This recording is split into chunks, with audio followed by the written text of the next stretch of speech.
क्या police hotel room में red कर सकती है या नहीं? दोस्तों, इस सवाल का जवाब है हाँ। पुलिस बिल्कुल होटल रूम में रेड कर सकती है और पुलिस को ये अधिकार बहुत सारी सेवरल एक्टिविटीज को ध्यान रखते हुए दिया गया है, जैसे कि होटल रूम में कोई प्रोस्टिट्यूशन एक्टिविटी तो नहीं चल रही या फिर वेरियस सिक्योरिटी रीजंस को ध्यान रखते हुए पुलिस को ये राइट दिया गया है कि पुलिस कभी भी होटल रूम में रेड कर सकती है। तो दोस्तों, अगर आपका सवाल ये है कि हाँ, पुलिस अगर होटल रूम में क्या रेड कर सकती है या नहीं, तो इसका जवाब होगा हाँ। अब दोस्तों, अगर हम अपने नेक्स्ट सवाल की बात करें तो वो ये बनता है कि अगर आपने होटल में अपनी गर्लफ्रेंड या बॉयफ्रेंड के साथ रूम लिया हुआ है तो क्या पुलिस वहां पर आपको पकड़कर डरा धमका सकती है या नहीं? अब दोस्तों, इस कैटेगरी की बात करें तो बहुत सारे सवाल उठते हैं, जो कि मेरे पास भी क्वेरीज आती है उन सवालों की, जैसे कि पुलिस ने होटल रूम में पकड़कर आपको डराया धमकाया या फिर आपके साथ मारपीट करी या फिर आपके मदर या फादर का नंबर मांगा उनको कंप्लेंट करने के लिए। तो दोस्तों, ये सारे सवाल जो है उन सबका एक ही जवाब है।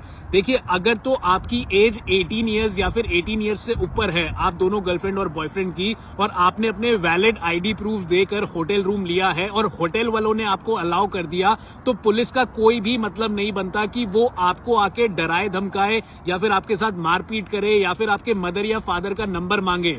तो दोस्तों, ये चीज आर्टिकल 21 इंडियन कॉन्स्टिट्यूशन के तहत क्लियर कर दी गई है कि राइट टू प्रिवेसी आपका फंडामेंटल राइट होता है, मौलिक अधिकार होता है, और इसे कोई भी इन्फ्रिंज नहीं कर सकता, कोई भी इसे ब्रीच नहीं कर सकता, ना ही पुलिस कर सकती है। दोस्तों, ये तो होगी लॉ की बात, लेकिन अगर आप, कई बार ऐसा होता है कि आप पुलिस ऑफिसर को लॉ भी बता देते हैं, लेकिन वो पुलिस ऑफिसर आपकी एक बात नहीं सुनने को रेडी होता और आपके साथ कई बार मारपीट कर देते हैं, कई बार आपको डराते धमकाते हैं या फिर आपके पेरेंट्स का नंबर भी मांग लेते हैं। तो इस सिचुएशन में आपको ये सारी चीजें याद रखनी है जो मैं आपको वीडियो में बता रहा हूं, ताकि आप इसके बाद एक्शन ले सके अगर आपके साथ ऐसी दुर्घटना हुई है, आपके साथ ऐसा इंसिडेंस हुआ है। तो दोस्तों, सबसे पहले मैं आपको ये बताऊंगा कि अगर आपके साथ ऐसा हो गया है तो सबसे पहले आप कमिश्नर ऑफ पुलिस या फिर सुपरिटेंडेंट ऑफ पुलिस को रिटन में एक कंप्लेंट दीजिए कि आपके साथ ये सारी चीजें हुई हैं, और उसमें आप जरूर अपनी एज भी डालिएगा, अपनी आईडी कार्ड भी दीजिएगा कंप्लेंट के साथ कि आप 18 प्लस हैं, आप 18 साल या 18 साल से ऊपर के हैं, तो वो एज अ वैलिड प्रूफ माना जाएगा। और ये कंप्लेंट आप जब भी एसपी को देंगे या फिर कमिश्नर ऑफ पुलिस को देंगे तो उनसे एक रिसीविंग भी ले लीजिएगा अपनी फोटोकॉपी पे कंप्लेंट की, ताकि आपकी कंप्लेंट पे एक्शन जरूर लिया जाए। और साथ ही साथ अगर आप रिकॉर्ड रखना चाहते हैं तो आप उनके ईमेल एड्रेसेस पे भी एक कंप्लेंट डाल सकते हैं। आपको कमिश्नर ऑफ पुलिस या फिर सुपरिटेंडेंट ऑफ पुलिस के ईमेल एड्रेसेस गूगल पर भी मिल जाएंगे बड़ी आसानी से।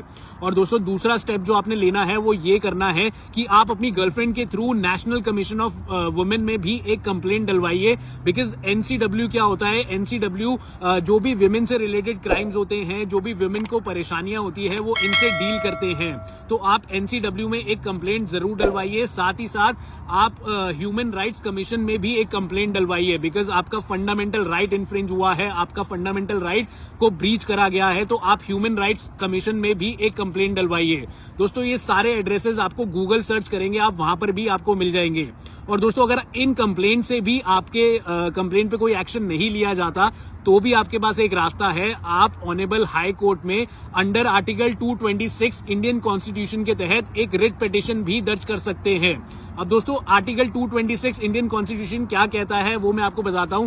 अगर आपका कोई फंडामेंटल राइट, आपका मौलिक अधिकार कोई ब्रीच करता है, कोई तोड़ता है और उस पर कोई एक्शन नहीं लिया जाता, तो आप रिट पिटीशन में जा सकते हैं ऑनेबल हाई कोर्ट के पास अंडर आर्टिकल 226। इसके साथ साथ आप आर्टिकल 32 एंड आर्टिकल 226 में सुप्रीम कोर्ट के पास भी एक रिट पिटीशन डाल सकते हैं।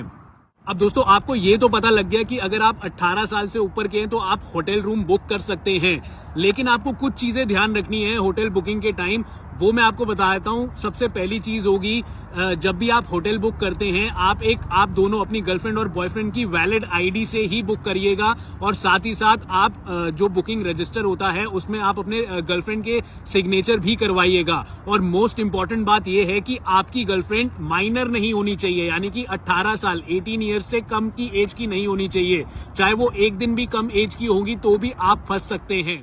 आई होप आपको सब क्लियर हो गया हो, आपको ये वीडियो पसंद आई हो। अगर वीडियो पसंद आई है तो इसे ज्यादा से ज्यादा शेयर करिए, ताकि ज्यादा से ज्यादा लोगों तक ये इन्फॉर्मेशन पहुंच सके, और मेरा वीडियो शेयर करते रहिए। Thank you so much.